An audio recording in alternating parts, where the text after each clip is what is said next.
بسم اللہ الرحمن الرحیم۔ السلام علیکم اسٹوڈنٹ، کیسے ہیں آپ سب؟ امید کرتی ہوں خیریت سے ہوں گے۔ آج ہم پھر سے آپ کی خدمت میں اپنے یوٹیوب چینل اسلامی اسٹڈی میں اپنے نئے لیکچر کے ساتھ حاضر ہے۔ پہلے ہم نے پڑھا ہے حروف جار، اور آج ہم پڑھیں گے منتخب قرآنی آیات کا لغوی اور با محاورہ ترجمہ۔ شروع کرتے ہیں۔ بسم اللہ الرحمن الرحیم۔ بسمی سات نام اللہ ہی اللہ تعالیٰ کے، الرحمن بہت مہربان، الرحیم نہایت رحم کرنے والا۔ شروع کرتا ہوں اللہ کے نام سے جو بڑا مہربان اور نہایت رحم کرنے والا ہے۔ آگے ہے الف لام میم، یہ آتے ہیں حروف مقطعات، ٹھیک ہے، جس کا ترجمہ سوائے اللہ تعالیٰ کے کسی کو پتہ نہیں ہے۔ ذالکا یہ، الکتاب کتاب، لا نہیں ریبا کوئی شک، فی ہی اس میں، ہدن ہدایت ہے، للمتقین پرہیزگاروں کے لیے۔ جب آپ یہ یاد کریں گے نا تو آپ نے یہاں پر کوئی چیز رکھ لینی ہے۔ جب آپ یہ یاد کیا کریں ترجمہ تو اس کو یہاں کوئی چیز رکھ لیا کریں، کوئی پیج رکھ لیا کریں ترجمے کے اوپر جب عربک آپ پڑھ رہے ہوتے ہیں، تاکہ آپ کو آسانی ہو۔ آگے ہے الذین جو لوگ یؤمنون ایمان لائے، بالغیبی غیب کے ساتھ، اور یقیمون وہ قائم کرتے ہیں، صلاۃ نماز، اور مما سے جو، مما سے یعنی سے جو لوگ ایمان لاتے ہیں غیب کے ساتھ اور نماز قائم کرتے ہیں، رزقناہم ہم نے دیا ان کو، یونفقون وہ خرچ کرتے ہیں، والذین اور جو لوگ یؤمنون وہ ایمان لاتے ہیں، بما ساتھ جو انزل نازل کیا، الیکا تمہاری طرف یا طرف تیری، اور ما جو انزلہ نازل کیا گیا، من قبل کا تجھ سے پہلے، بالآخرت بی کا مطلب ہوتا ہے ساتھ، آخرت کے، ہم وہ یوقنون ایمان لاتے ہیں، اولئک یہی وہ لوگ ہیں، علی پر ہدن ہدایت پر، من ربہم اپنے رب کی طرف سے، واولئک اور یہی وہ لوگ ہیں، ہم المفلحون وہی ہیں فلاح پانے والے، نجات پانے والے۔ یہاں سے ہم ترجمہ کرتے ہیں، جو لوگ غیب پر ایمان لاتے ہیں اور نماز قائم کرتے ہیں، اور جو کچھ ہم نے ان کو رزق دیا ہے اس میں سے خرچ کرتے ہیں، اور جو کتاب تم پر اتاری گئی ہے، نازل کی گئی ہے یعنی قرآن، اور جو کتابیں آپ سے پہلے نازل کی گئی تھی ان سب پر ایمان لاتے ہیں اور آخرت کے پر یقین رکھتے ہیں، ایسے ہی لوگ ہیں جو اپنے رب کی طرف سے سیدھے راستے پر ہیں اور وہی فلاح پانے والے ہیں۔ اچھا، اب یہ جو دیا گیا ہے نا پیراگراف، اس میں سے آپ نے نا گردانیں نکالنی ہے، یا یہ وہ پوچھیں گے کہ اس میں حروف جار کون سے ہیں اور ضمائر کون سے ہیں، یا آپ کو یہ خود پتہ ہونا چاہیے، یا آپ نے پریکٹس کرنی ہے، ٹھیک ہے۔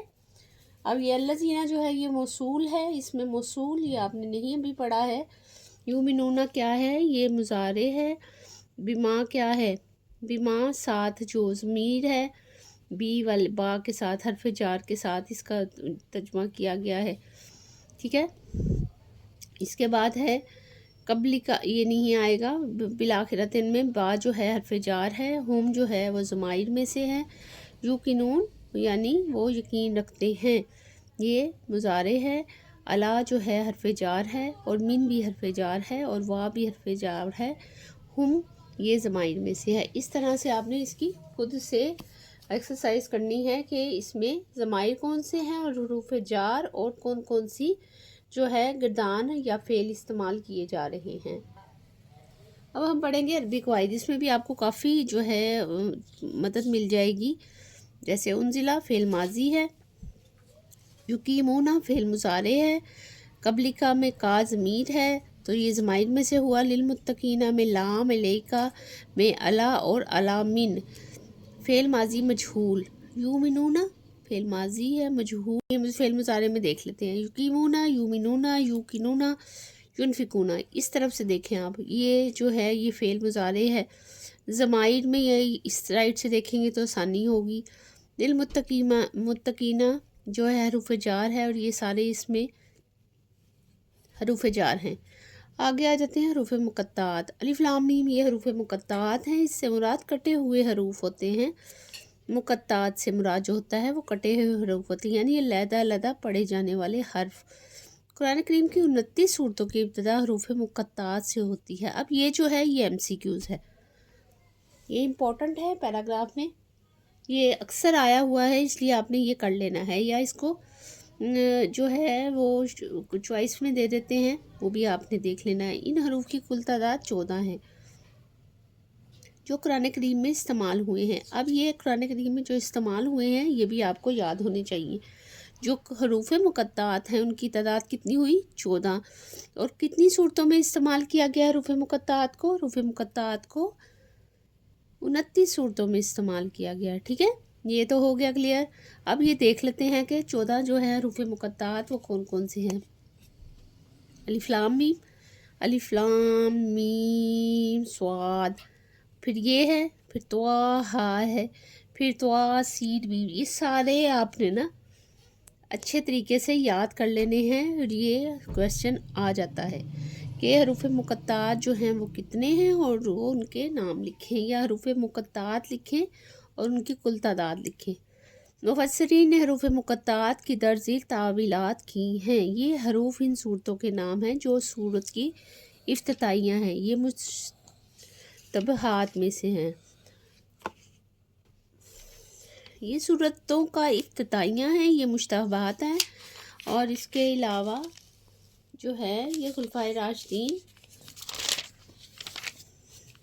اور اکثر مفسرین نے ان کو اللہ کا راز قرار دیا ہے، لیکن ہمارے خیال میں اس بارے میں جامع رائے جو ہے وہ مولانا مودودی رحمۃ اللہ علیہ کی ہے۔ وہ لکھتے ہیں نزول قرآن کے قدیم دور میں حروف مقطعات کا استعمال عام تھا۔ خطیب اور شعراء اپنے کلام میں بھی حروف استعمال کرتے تھے، یعنی اس طرح کے حروف عرب زبان میں استعمال کیے جاتے تھے۔ کلام جاہلیت کے نمونوں میں آج بھی اس کی جو ہے وہ موجودہ مثالیں ملتی ہیں۔ زمانہ گزرنے کے ساتھ ساتھ الفاظ کا استعمال متروک ہوتا یعنی ختم ہوتا چلا گیا۔ اس عام استعمال کی وجہ سے یہ مقطعات کوئی چشتیان نہ تھے جس کو بولنے والے کے سوا کوئی اور نہ سمجھتا ہو، بلکہ سامعین بالعموم جانتے تھے کہ ان سے کیا مراد ہے۔ پھر آہستہ آہستہ یہ عصر مخالفین میں سے کسی نے بھی اس پہ اعتراض نہیں کیا کہ مبنی حروف کیسے ہیں۔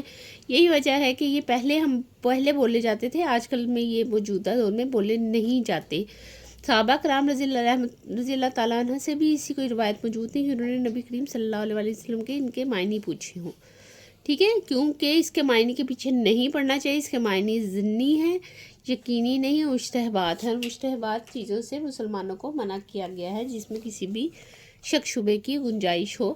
تو اس کا اکثر لوگ کہتے ہیں کہ اللہ کو ہی اس کا علم ہے، اور جو چیزوں کا اللہ کو علم ہے تو واللہ عالم ہے، اس میں ہم کہتے ہیں کہ اللہ کو اس کا علم ہے، ہم اس بات میں نہیں پڑھ سکتے، ٹھیک ہے۔ آیت نمبر جو تفسیر ہے اس کو ہم کل کریں گے یعنی نیکسٹ ویڈیو میں، تو آپ میرے چینل کو لائک اور سبسکرائب ضرور کر لیجئے گا تاکہ ہر نئی آنے والی ویڈیو سے آپ باخبر رہ سکیں اور ہر نئی آنے والی ویڈیو آپ مل سکے۔ اپنا بہت سارا خیال رکھیے گا۔ نیکسٹ ویڈیو میں نیکسٹ لیکچر کے ساتھ آیت نمبر 2 کی تفسیر کے ساتھ آپ کے ساتھ پھر سے ملاقات ہوتی ہے، تب تک کے لیے اللہ حافظ۔